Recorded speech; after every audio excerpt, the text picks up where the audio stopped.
ముస్లిం సామ్రాజ్య స్థాపన కొరకు మహమ్మద్ ఘోరీ భారతదేశంపై దండయాత్ర చేశారు. ఆ కాలంలో భారత సరిహద్దు ప్రాంతమైనటువంటి అజ్మీర్ రాజ్యాన్ని పృథ్వీరాజ్ చౌహాన్ పరిపాలిస్తున్నారు. ఇతడు రాజపుత్రుడు. చౌహాన్ వంశానికి చెందినవారు. చాలా బలవంతుడు.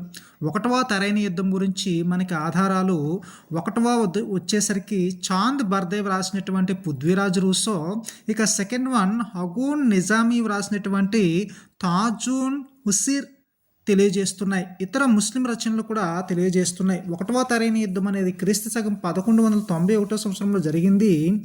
తరైన ప్రాంతం ప్రస్తుతం హర్యానా రాష్ట్రంలో ఉంది. ఈ యుద్ధం రాజపుత్ర రాజు అయినటువంటి పృథ్వీరాజుకు ముస్లిం రాజు అయిన మహమ్మద్ ఘోరీకి మధ్య జరిగింది. ఈ యుద్ధంలో పృథ్వీరాజు గెలుపొందారు. పృథ్వీరాజుకు తన స్నేహితుడు అంటే ఢిల్లీ పాలకుడు గోవిందరాయ్ సహాయం చేశారు. స్వయంగా యుద్ధ రంగంలో పాల్గొన్నారు కూడా. చాలామంది హిందూ రాజులు పృథ్వీరాజుకు సహాయం చేశారు.